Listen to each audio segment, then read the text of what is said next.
Hi hello ನಮಸ್ಕಾರ ಸ್ನೇಹಿತರೆ, ರನ್ನ ಟಿವಿಗೆ ನಿಮ್ಮೆಲ್ಲರಿಗೂ ಸ್ವಾಗತ. ಜಿ ಕನ್ನಡದಲ್ಲಿ ಹೊಸದಾಗಿ ಆರಂಭವಾಗಲಿರುವ ಜಗದ್ಧಾತ್ರಿ ಧಾರಾವಾಹಿಯಲ್ಲಿ ಇದೀಗ ಮತ್ತೋರ್ವ ನಾಯಕಿಯ ಎಂಟ್ರಿ ಆಗಲಿದೆ. ಇದರ ಬಗ್ಗೆ ಇಂದಿನ ವಿಡಿಯೋದಲ್ಲಿ ತೆಗೆದುಕೊಂಡು ಬರೋಣ. ನೀವು ಸಹಿತ ಈ ಧಾರಾವಾಹಿಯನ್ನು ನೋಡಲು ಕಾಯುತ್ತಿದ್ದರೆ ಈ ವಿಡಿಯೋಕ್ಕೆ ತಪ್ಪದೇ ಒಂದು ಲೈಕ್ ಮಾಡಿ.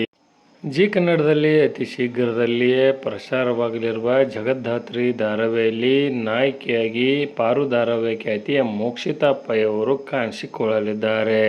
ಈ ಧಾರಾವಾಹಿಯ ಶೂಟಿಂಗ್ ಇದೀಗ ಭರದಿಂದ ಸಾಗುತ್ತಿದ್ದು, ಇದೀಗ ಮತ್ತೋರ್ವ ಜನಪ್ರಿಯ ನಾಯಕಿಯ ಆಗಮನ ಈ ಧಾರಾವಾಹಿಗೆ ಆಗಿದೆ. ಕಲರ್ಸ್ ಕನ್ನಡ ವಾಹಿನಿಯಲ್ಲಿ ಪ್ರಸಾರವಾಗುತ್ತಿದ್ದ ಲಕ್ಷ್ಮೀ ಬಾರಮ್ಮ ಧಾರಾವಾಹಿ ಖ್ಯಾತಿಯ ಕವಿತಾ ಗೌಡ ಅವರು ಇದೀಗ ಜಗದ್ಧಾತ್ರಿ ಧಾರಾವಾಹಿಯಲ್ಲಿ ಪ್ರಮುಖ ಪಾತ್ರವನ್ನು ನಾಯಕಿಯೊಂದಿಗೆ ಹಂಚಿಕೊಳ್ಳಲಿದ್ದಾರೆ. ಇನ್ನು ಬಹುತಾರಾಗಣವಿರುವ ಜಗದ್ಧಾತ್ರಿ ಧಾರಾವಾಹಿಯು ಜೂನ್ ತಿಂಗಳ ಅಂತ್ಯದಲ್ಲಿ ಪ್ರಸಾರವಾಗುವ ಸಾಧ್ಯತೆ ಇದೆ. ಶೂಟಿಂಗ್ ಈಗಾಗಲೇ ಭರದಿಂದ ಸಾಗುತ್ತಿದ್ದು, ಜೂನ್ 20ರ ನಂತರ ಈ ಧಾರಾವಾಹಿಯು ಪ್ರಸಾರವಾಗುವ ಸಾಧ್ಯತೆ ಇದೆ. ನೀವು ಯಾರ ನಟನೆಯನ್ನು ನೋಡಲು ಇಷ್ಟಪಡುತ್ತಿದ್ದೀರಿ ಎಂಬುದನ್ನು ಕಮೆಂಟ್ ಬಾಕ್ಸಲ್ಲಿ ತಿಳಿಸಿ. ಧನ್ಯವಾದಗಳು. ನಮಸ್ಕಾರ.